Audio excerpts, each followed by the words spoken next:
연산군과 무오사와의 역사적 배경과 전개. 연산군은 조선의 제10대 왕으로 그의 통치는 역사상 가장 논란이 많은 시기로 평가받고 있습니다. 그의 폭정과 사화는 조선 사회에 큰 충격을 남겼으며 그 중에서도 무오사화는 중요한 역사적 사건으로 기록되고 있습니다. 연산군의 성격, 그의 어린 시절의 아픔, 그리고 무오사화의 발단과 전개 과정을 자세히 살펴보겠습니다.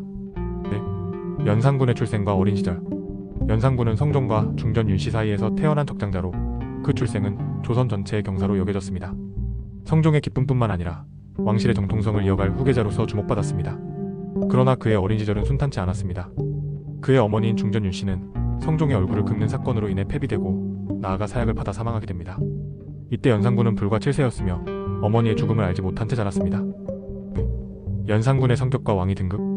연산군은 어려서부터 자기 주장이 강했고 자신의 뜻을 강하게 밀어붙이는 성격을 보였습니다. 왕위에 오르자 젊은 패기와 함께 강력한 왕권을 꿈꿨습니다. 하지만 그의 통치 초기부터 신하들과의 갈등이 지속되었습니다. 특히 언론 기능을 담당하던 3사 사원부, 사관원, 홍문관와의 마찰이 심각했습니다. 이들 3사는 왕권을 견제하며 비판의 목소리를 내던 기관이었고 이는 연산군의 불만을 키웠습니다. 3. 무오사화의 발단과 전개. 무오사화의 발단은 사초 문제에서 시작되었습니다. 사초는 조선 왕조의 역사를 기록하는 실록을 만들기 위한 기초 자료로 신하들이 기록한 역사적 사실과 평가가 담겨 있습니다. 연산군은 사초에 기록된 내용 중 자신의 할아버지인 세조를 비판하는 내용을 발견하고 격분하였습니다. 사초의 내용에는 세조가 단종을 몰아내고 왕위에 오른 과정에서의 비윤리적인 행동들이 포함되어 있었습니다. 이를 통해 세조의 이미지가 훼손될 것을 두려워한 연산군은 이를 작성한 김일손을 비롯한 사관들과 3사에 속한 신하들을 대대적으로 숙청하기로 결심했습니다. 4. 유자광의 음모와 무오사화의 확대. 유자광은 공작정치의 달인으로 자신의 입지를 강화하기 위해 무오사화를 부추긴 인물입니다. 그는 김일손의 스승이었던 김종직의 조의제문을 문제 삼았습니다. 조의제문은 초나라 회왕을 추모하는 글이었지만 이를 단종과 세조의 관계에 비유하여 세조를 비판한 것처럼 왜곡해 연산군에게 보고했습니다. 연산군은 이를 빌미로 3사 신하들을 몰아세우고 숙청을 단행했습니다. 무오사화의 결과와 영향. 무오사화로 인해 김일손은 능지처참을 당했으며 이미 사망한 김종직은 시신이 부관참시 당하는 참혹한 일을 겪었습니다. 부관참시는 무덤을 파헤쳐 시신을 꺼낸 후 훼손하는 형벌로 죽은 자에게도 가혹한 처벌이었습니다. 이 사건으로 인해 약 50여 명의 신하들이 처형되거나 유배를 당했고 조선 조정은 극도로 혼란에 빠졌습니다. 6. 연산군의 폭정과 후폭풍. 무오사화 이후에도 연산군의 폭정은 계속되었습니다. 그는 어머니 패비윤 씨의 죽음에 얽힌 진실을 알게 되자 이를 이유로 갑자사화를 일으켜 또다시 대규모 숙청을 감행했습니다. 그의 폭정은 결국 신하들의 반발을 불러왔고 1506년 중종만정으로 인해 결국 왕위에서 쫓겨나며 비참한 말년을 보내게 되었습니다. 7. 무오사화의 역사적 평가. 무오사화는 조선 역사에서 최초의 사화로 조선 왕조의 정치적 균형이 깨지는 계기가 되었습니다. 언론 기능을 담당하던 3사가 무너짐으로써 조선 사회의 비판과 견제 기능이 약화되었습니다. 또한 이 사건은 이후 발생한 갑자사화 등 연산군의 폭정의 서막을 알리는 사건이었으며 결국 그의 몰락을 자초하게 만든 중요한 역사적 사건으로 평가받고 있습니다. 무오사화는 단순히 한 명의 군주의 분노에서 비롯된 사건으로만 끝나지 않았습니다. 이는 조선 사회의 구조적 한계와 당쟁의 폐해를 드러낸 사건이기도 합니다. 왕권과 신권의 충돌, 그리고 개인적인 분노와 정치적 음모가 얽힌 이 비극은 당시 조선이 처했던 현실을 적나라하게 보여줍니다. 연산군의 폭정과 무오사화의 여파는 조선 왕조에 깊은 상처를 남겼고 이는 이후 정치의 중심이 왕의 절대권에서 견제와 균형으로 시야를 돌리는 계기도 되었습니다. 무오사화는 역사의 한 페이지를 넘어서 지금까지도 권력과 역사의 본질에 대해 많은 질문을 던져주는 사건으로 기억되고 있습니다. 연산군과 무오사화는 시대를 초월하여 권력 남용의 위험성과 역사적 책임의 중요성을 일깨워줍니다. 연산군의 폭정은 단지 개인의 분노와 복수심에서 비롯된 것이 아니라 권력을 둘러싼 정치적 구조의 균열에서 기인했습니다. 그의 통치는 조선 사회의 뼈아픈 교훈으로 남았으며 이는 권력의 견제와 균형 속에서만 올바로 기능할 수 있음을 보여줍니다. 무오사화는 당시의 비극적 사건으로 역사는 반복되지 않고 더 나은 방향으로 끊임없이 나아가기 위해 기억해야 할 사례로 자리 잡았습니다. 오늘날에도 우리는 이 사건을 통해 권력과 책임 그리고 사회적 정의의 중요성을 다시 한번 되새길 수 있습니다. 연산군과 무오사화의 이야기는 단지 과거의 한 장면이 아니라 오늘날에도 여전히 우리에게 많은 교훈을 주는 중요한 사건입니다. 권력은 그 자체로 완벽하지 않습니다. 그것은 신중히 다루어져야 하며 권력의 정점에 선 사람일수록 더욱더 책임감과 도덕성을 견지해야 합니다. 연산군의 비극과 그의 결정들은 단지 한 시대의 몰락을 의미하는 것이 아니라 권력의 남용이 어떤 결과를 초래할 수 있는지를 보여주는 경고입니다. 우리의 역사는 이러한 사건을 통해 스스로를 되돌아보고 더 나은 방향으로 가기 위해 끊임없이 성찰해야 함을 말해줍니다. 무오사화는 단순한 정치적 사건을 넘어선 사회적 경종이었습니다. 이 비극은 권력에 대한 지나친 집착과 그릇된 공포가 어떤 파멸을 가져올 수 있는지를 여실히 보여줍니다. 역사는 반복되지 않기 위해 기록되고 기억됩니다. 연산군과 그의 시대가 남긴 상처는 오늘날 우리가 살아가는 방식에도 많은 깨달음을 줍니다.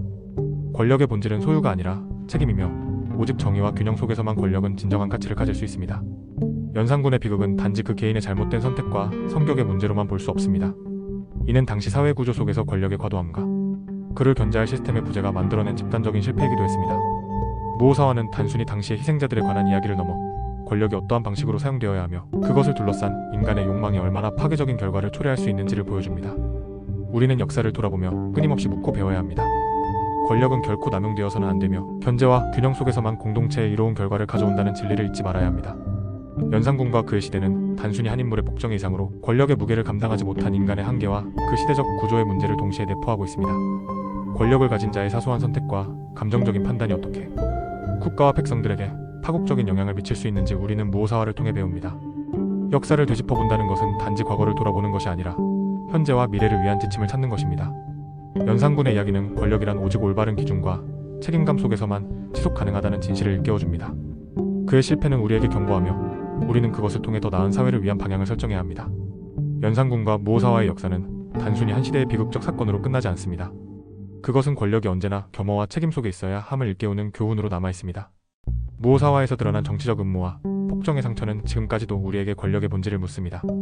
우리는 이러한 역사를 기억하며 권력의 남용을 막고 사회적 정의와 책임감을 지키는 데 있어 더욱 성찰해야 합니다.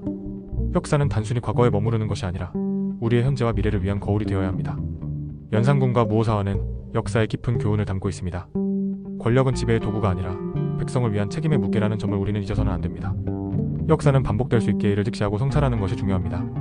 권력의 남용은 언제나 비극을 낳고 그 비극은 결국 모든 이들에게 상처로 남습니다. 연산군의 실패는 단지 개인의 파멸이 아니라 국가의 균형과 정의를 잃었을 때 어떤 파국적인 결과가 뒤따르는지를 보여주는 강력한 메시지입니다. 이를 통해 우리는 더 나은 현재와 미래를 만들어가야 합니다. 연산군과 무오사와의 이야기는 지금까지도 우리의 역사 속에서 되새겨져야 할 중요한 교훈을 담고 있습니다.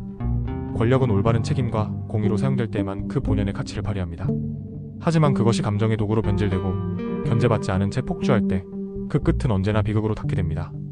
연산군의 삶과 그의 과오들은 단지 과거의 한 사건으로 흩어지지 않고 오늘날 우리 사회가 나아가야 할 방향을 묻는 거울로 남아있습니다.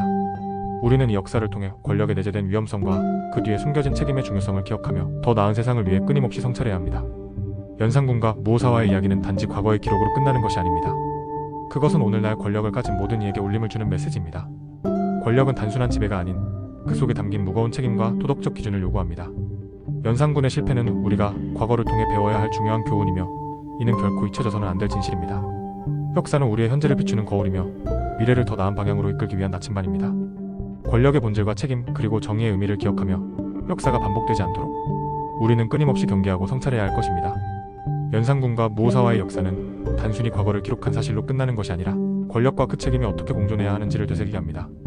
권력은 견제와 균형이 없을 때 언제든 통제할 수 없는 위험으로 변질될 수 있습니다. 연산군의 비극은 한 개인의 실패를 넘어 국가적 교훈이 되었고 이는 우리가 권력을 바라보는 기준을 명확히 해야 함을 상기시킵니다.